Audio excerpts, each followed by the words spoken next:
आज हम पाठ 4 गृध्र मार्जार कथा पढ़ेंगे। ये एक गीध और बिलाव की कहानी है। अब हम पाठ 4 का अनुवाद पढ़ेंगे।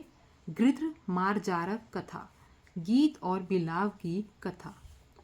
किसी एक पर्वत पर एक विशाल सेमल का पेड़ था। सेमल का मतलब है सिल्क कॉटन का ट्री था।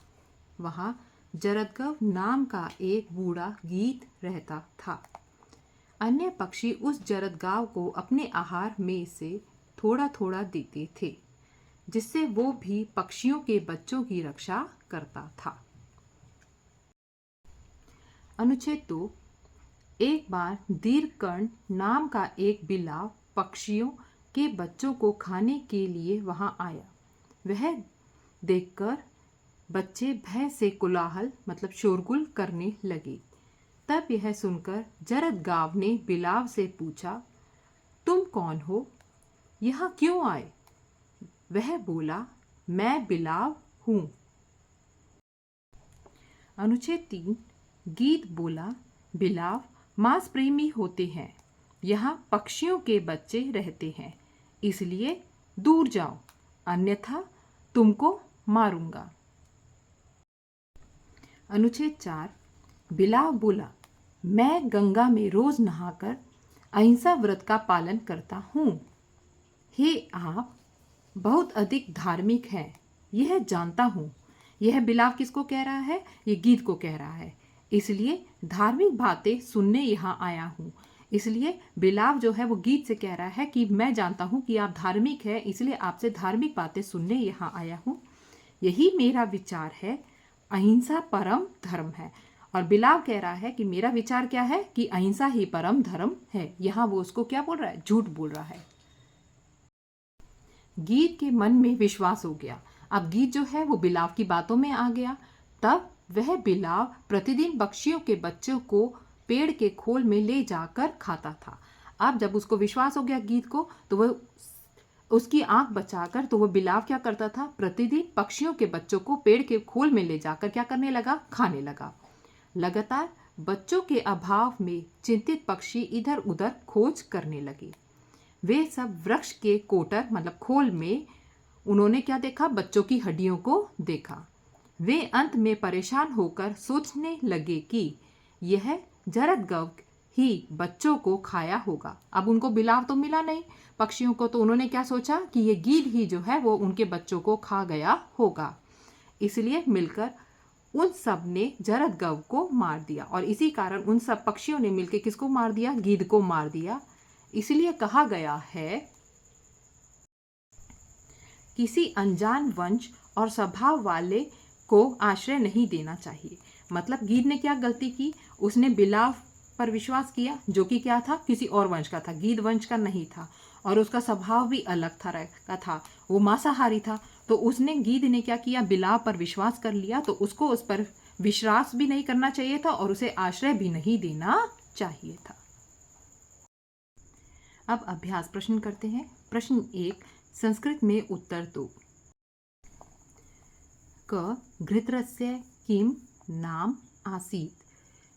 जब उत्तर लिखेंगे तो गृध्रस्य, किम की जगह लिखिए जरदगवो, द के नीचे हलंत रहेगा, नाम आसीत। गीध का नाम जरदगव था। ख मार्जारम दृष्ट्वा शिशव किम कृतवंत।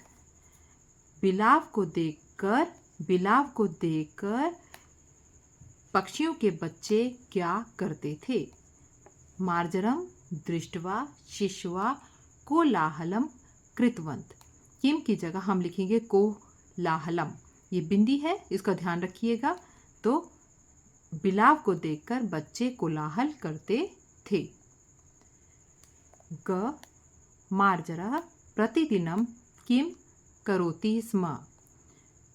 बिलाव रोज क्या करता था? उत्तर है मार्जरा प्रतिदिनम, किम की जगह खक शिशून कोटरम नीत्वा खादति स्म। बिलाव प्रतिदिन पक्षियों के बच्चों को पेड़ के खोल में ले जाकर खाता था। घ खगा कम हतवंतः, पक्षियों ने किसको मार डाला? खगा जरद गवम हतवंतः, पक्षियों ने गीत को मार डाला।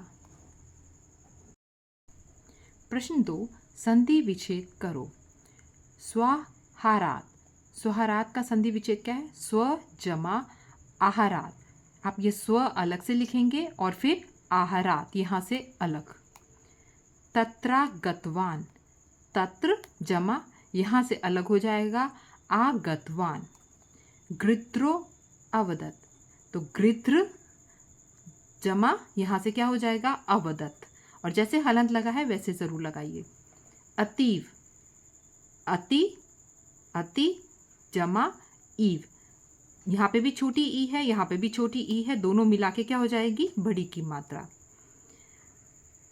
अत्रो अत्र, तो यहाँ पे क्या है? अतः जमा अत्र, ये जो होता है ये अ होता है, तो अतः जमा अत्र। सो अवदत, तो क्या आएगा? स जमा अवदत। ये दोनों अगर आप ध्यान से देखेंगे तो इसमें भी क्या हुआ है? विसर्ग का लोप होकर, विसर्ग और अ का लोप होकर क्या बना है? ओ की मात्रा बनी है। और यहाँ पे भी यही है, स के साथ जो विसर्ग है और अ का लोप होकर क्या बना है? ओ की मात्रा बनी है।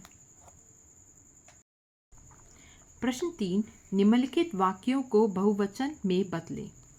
क किंचित यच्छति स्म, कुछ लेकर आए हो, तो किंचित यच्छन्ति, यच्छति का क्या होगा? यच्छन्ति स्म। ख खग शिशु कोलाहलम कृतवान, एक पक्षी का बच्चा कोलाहल करता है, तो इसका बहुवचन बनाएंगे तो खग शिशून कोलाहलम कृतवान, पक्षियों के बच्चे कोलाहल करते हैं। ग त्वम दूरम गच्छ, तुम दूर जाओ, त्वम का बनेगा यूयम, दूरम गच्छत, त के नीचे हलंत नहीं रहेगा। घ स अवदत अहम मार्जराः, वह बोला मैं बिलाव हूं। ते अवदन वयम मार्जराः, वे सब बोले हम सब बिलाव हैं। तो यहाँ पे स की जगह ते आया, अवदत की जगह अवदन, अहम की जगह वयम और ये मार्जराः की जगह मार्जराः। ड़ अहम चंद्रम दृष्टवान, मैं चंद्रमा को देखता हूँ। अहम की जगह वयम, चंद्रम दृष्टवंतः, हम सब चंद्रमा को देखते हैं। प्रश्न 4, निर्देशानुसार शब्द रूप लिखें। पहले आपको शब्द दिया हुआ है खग, जिसकी आपको पंचमी विभक्ति में लिखना है। इसके लिए आप 3 कॉलम बना लीजिए, एक वचन, द्विवचन और बहुवचन। तो खग का पंचमी विभक्ति में होगा खदात, खगाभ्याम, खगेभ्य।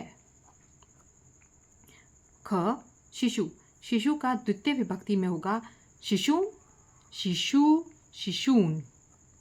ग भय, भय का तृतीय विभक्ति में होगा भयेन, भयाभ्याम, भये। घ गुरु, चतुर्थी विभक्ति गुरुवे, गुरुभ्याम, गुरुभ्य।